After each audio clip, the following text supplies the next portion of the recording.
I'm Karen Ottoni. I'm Senior Director of Ecosystem and Strategic Initiatives at Linux Foundation Decentralized Trust. We're a foundation that hosts open source code, standards, and communities that are building the decentralized technologies that are being leveraged for a lot of different use cases, whether it be in finance, which we are focusing a lot on this week, but also in supply chain, in real world assets, healthcare, etc. We are part of the broader Linux Foundation, where we leverage the best practices that the Linux Foundation has had in hosting open source communities for the last 25 years by providing a place where a neutral home for that code and those communities, which allows for open collaboration and open participation in building these technologies. We have competitors working together in the same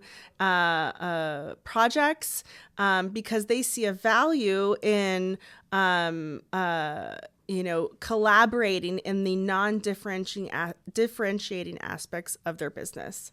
Of course, they still compete on the differentiating aspects, right? They build their products, their services on top of our technologies. But in this day and age, we need to work faster, smarter. Doing everything in-house, doing everything yourself just is not the fastest way, and is honestly not leveraging the talent that's out there.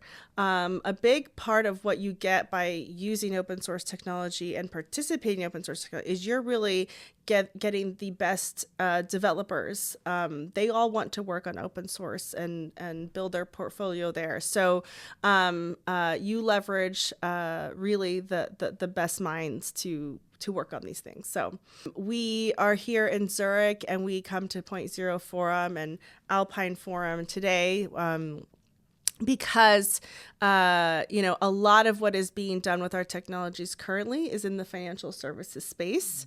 We have many different central banks that are using our code bases. Besu, Hyperledger Fabric, Hyperledger Cacti, Hyperledger Iroha are being used in many of the central bank digital currency projects that you see in Europe, in Asia, and in Latin America, like in Brazil, for example. We also have a lot of financial institutions as well who are using our technologies for a lot of these tokenized deposits or in general digital assets use cases. Well, collaboration is key to what open source does. If we don't have collaboration, there really wouldn't, we wouldn't have open source projects. Any company can certainly go and build their own, product on their own. But the key thing here is that there's an element of trust that comes with there being multiple vendors for a particular technology.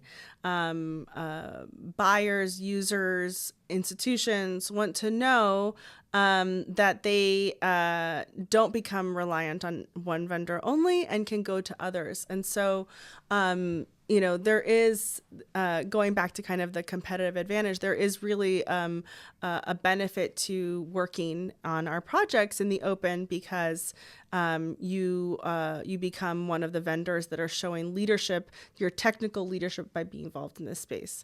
We provide a lot of collaborative tools that bring people together. We also do a lot of events that are bringing together both the business people and the technology people, the developers, to share ideas, talk about what they're doing, and again, find those points where it makes sense to work together and leverage the broader knowledge to build these new exciting use cases. So an interdisciplinary approach is really sort of the core of what open source and open source communities do. Diversity really is core as well. The more diverse contributors a project has, the stronger and more sustainable that project is more likely to be. Switzerland and Zurich itself has really shown to be somewhere that's attracting people who want to work in new areas and new technologies. The crypto community in Zug, I believe the Swiss government was one of the first to, I'm not going to get the terminology right, but formalize digital assets as being a real thing that you can use. And so I think that there's really been an openness from the region itself. We have actually just launched a regional European chapter. We have these different chapters. We have a Brazil chapter. We have an India one.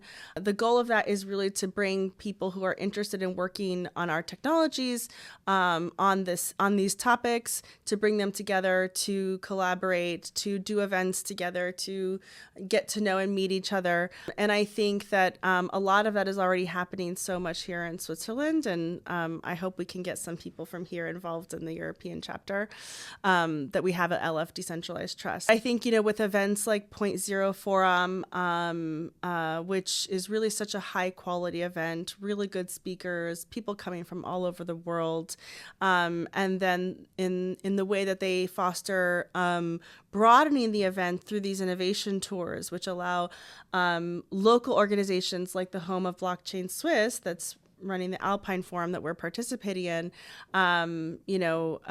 It's really, it shows what the local community can do as well in terms of highlighting the innovation, and the participants, the stakeholders that are coming here. So we love partnering with Home of Blockchain Swiss for this event. It's the second year we've done that. And just the fact that there are these sorts of organizations here in Zurich and in Switzerland show that there's people here who are doing real things that we can talk about and encourage others to participate in. We just launched this chapter, but I don't think we have anyone right now that is participating in it. So so this makes me want to find someone here and get in touch with the community here and see how we can get you all more involved. The chapter was founded by a group of our existing members coming from, I think, the Polish area, France, and the UK. And so there's certainly opportunity for there to be Swiss representation there too. So that's one of my to-dos that you're giving me. And if anyone wants to come participate, please reach out to me if you're listening.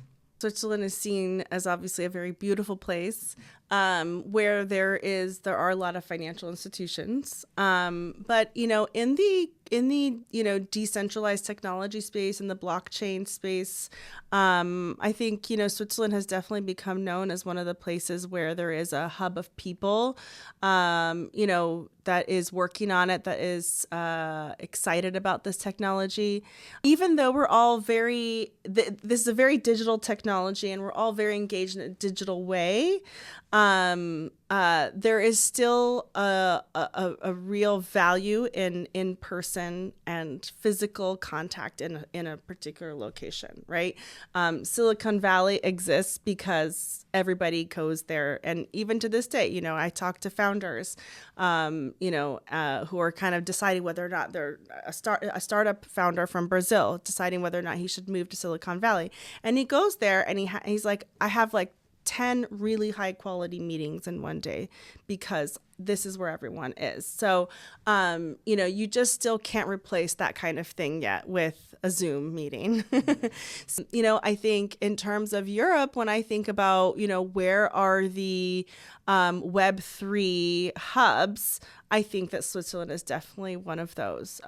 There are other countries that you would think would already be there, like maybe France, et cetera, but I don't think they're there yet. That, Switzerland was really one of the first, and I think there's a lot going on here, and hopefully that will continue to grow.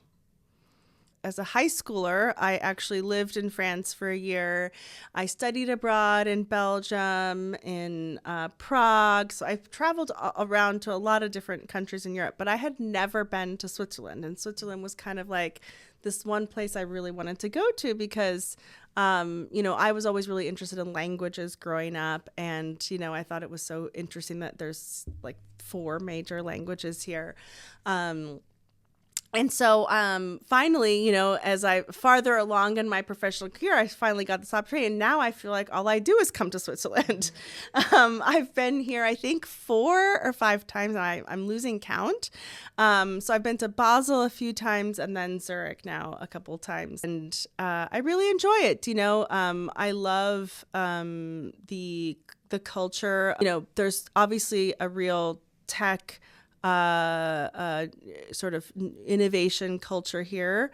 But then there's also a real nature-based culture. And I love that. I really admire how the Swiss are like, I see, I'm on the train going from like Zurich to Basel, and I see people who are like 80 years old and have hiking boots on. And, I'm like, wow, I hope I can be like that when I'm 80 years old. So, it's a welcoming, wonderful place to come visit. And I'm glad that my work brings me here. Yeah. The culture around hiking and nature, I think maybe you guys don't realize, but not everywhere is like that. people don't do that everywhere. Okay. Especially not older people too. So, it reminds me a little bit about like, the kind of culture I think in Colorado in the US or Washington State, but even then it's still not as sort of I think it's more of a young person thing. So I think there's something to say about, the health and longevity of the Swiss, because they continue to do that even in old age. So that was something, that I think is the most shocking thing for me, was to see that.